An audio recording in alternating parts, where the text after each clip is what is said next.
Crossroads Chapter 24. Mr. Mike told me what happened. Sean wrote in the notebook the next day on the bus. Diego is such a jerk. I know it's not the same, but I got you this.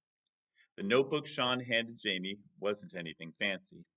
A blue cover made from cheap cardboard and a spiral rings holding the unlined pages together. It looked exactly like the one Tomas had bought him when he first arrived, like the one that had been massacred in the bathroom. Sean turned the notebook to the back cover. In robotic font, he'd written, "The Adventures of Sem. Sem rolls again." Jamie signed his thanks by touching his chin and extending his hand out, following it with a thumbs up. He began drawing the story on the last page in true manga fashion. He thought of redrawing their original stories, maybe even improving them.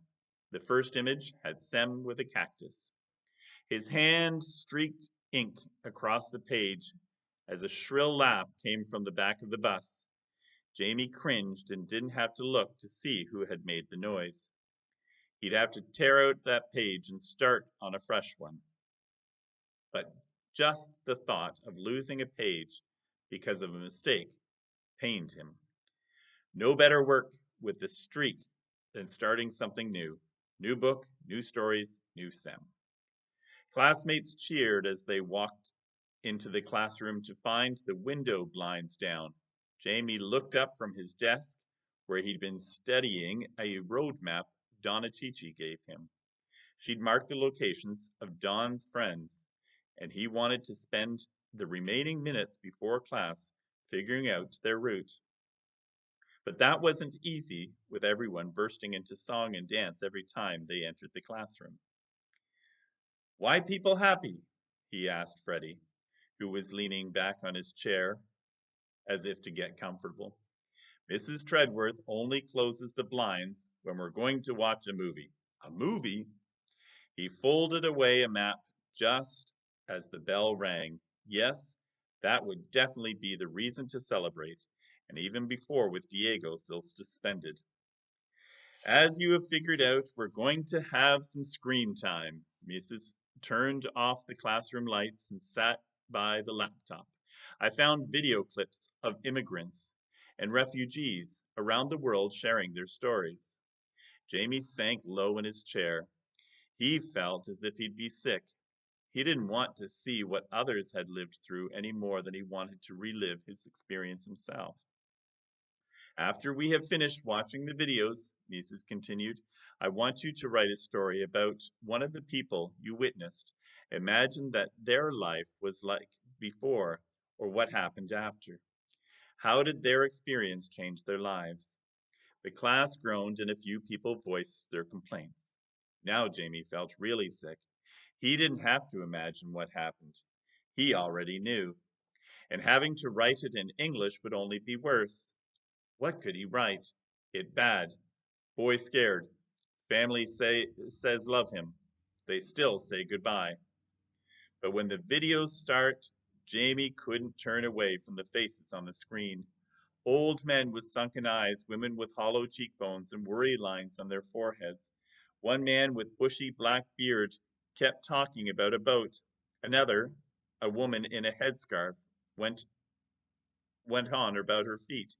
Their accented words were sometimes hard to understand, but Jamie felt he knew them. He had met one under a bridge in Mexico, another on a bus near the border with Guatemala and Mexico. They all shared the same unsettled look. Even though things were better now, the soul remembered too much to ever truly be okay. The next video showed a Honduran girl with short black hair and wide, half-scared eyes staring at him from the screen. "Mai is Jessica." Jamie lunged from his desk along the wall to the screen at the front of the room before realizing it was the whiteboard and not the real person. A real person he knew. "Dad's joking." He turned from the screen to Mrs. Desk and slammed the spacebar on her computer to pause the video. A couple of the kids protested, but he ignored them as he stared at the person in front of him. It was impossible. The last time he'd seen the 11-year-old kid was on the top of a freight train heading for Mexicali. They had traveled together for days before that. The kid had helped save Vita's life and had latched onto Angela's side like an extra limb. No matter what gringos said about Latinos all looking alike, Jamie knew this was this was the real person. This was his friend Jokin, alive. What's going on? Jamie, are you okay? Mrs. asked in a half-worried, half-annoyed voice. Dad's joking, he repeated. She is my friend. I think you're confused. This girl is called Jessica. No, he's joking. He waved his arms in the air. I know him. Her. Mrs. shook her head. I don't think so, Jamie. I got this off the internet. It's streaming from YouTube. But it's true. She dressed like boy, I know. She friend. Okay, Jamie, she's your friend, Mrs. said, even though it didn't sound like she believed him. She placed a hand on his shoulder and tried to lead him back to his seat. Now please sit down. He shrugged off her hand and leaned closer to the computer. He dragged the timeline bubble back 2 seconds to start the video from the very beginning. My name is Jessica. See, Jessica, someone shouted in the dark. Shh. Jamie moved the bubble back a second. Mrs. made some comment that Jamie didn't try to understand. I come to this country from Honduras, the girl continued. Jamie's nose almost touched the computer screen, and his eyes crossed, distorting the familiar face. She sounded different from the boy he knew, and at the same time, identical. As Jokin, the boy was shy, scared, and barely talked. Now, as a girl, this Jessica made many words, but in English. He'd heard that sometimes shy people found it easier to talk to a camera than to other humans. I no have good life in Honduras. My mama and me, we leave. Go live with Tia in El Norte. But my mama, she die. Bad men kill her. I see all. The girl looked away as she wiped her eyes on her shoulder. Jamie's heart pounded. He had guessed that her mother had died, but had no idea she had witnessed the murder. He'd imagined Meg's Wells murder many times, but it couldn't compare to being there, seeing it all, and knowing there was nothing that could be done to stop it. The girl in the video took a couple of seconds to recover. I dress like boy. Boys more safe. Friends think I'm a boy. Friends, that's us, Jamie exclaimed, which caused him to need to drag the bubble back again. Half the class groaned, and Mrs. tried another attempt to get him to sit down. It didn't work. Friends think I'm a boy. Friends help. Then I leave friends and go alone.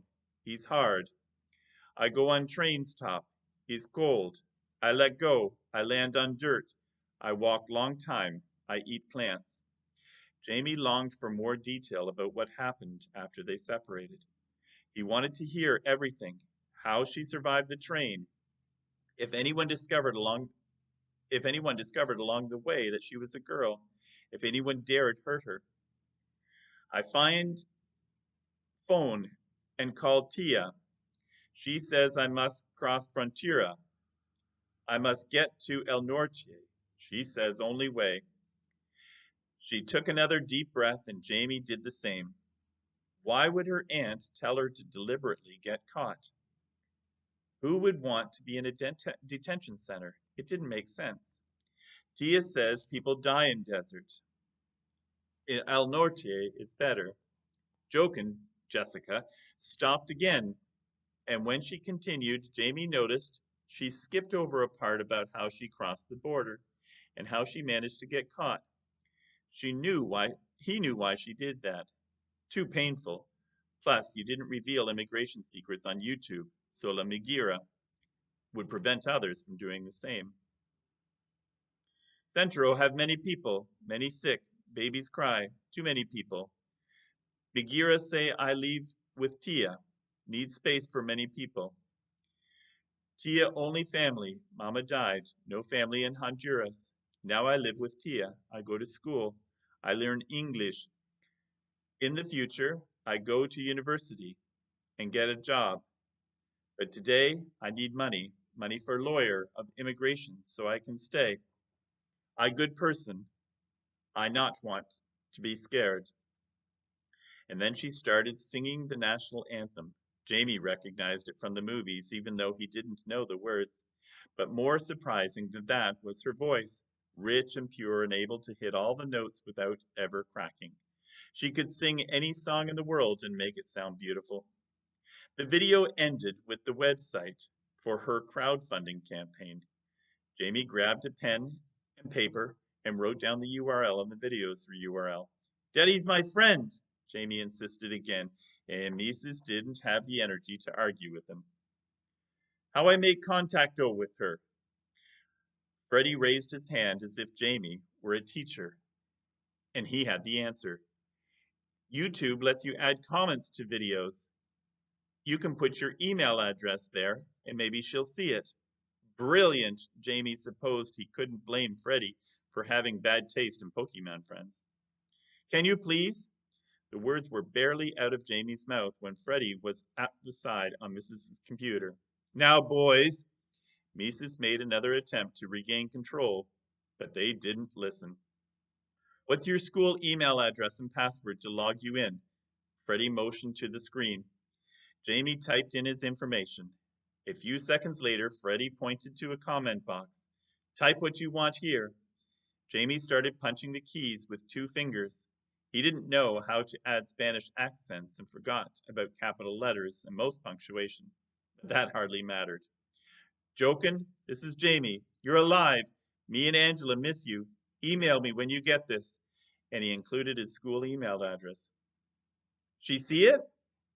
Freddie shrugged and nodded at the same time. I think YouTube sends comment notifications, even if they don't.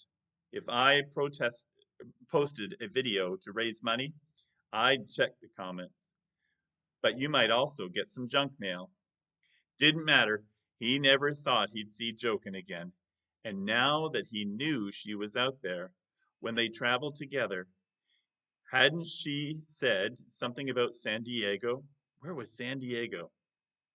He'd do whatever he could to get in touch.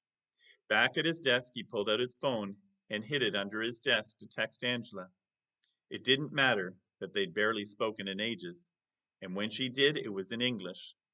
He didn't care that she had been acting weird. Maybe the good news about their lost friend would make her smile again and return their normal self. Because if it didn't, then he knew there would be no hope of finding his cousin again.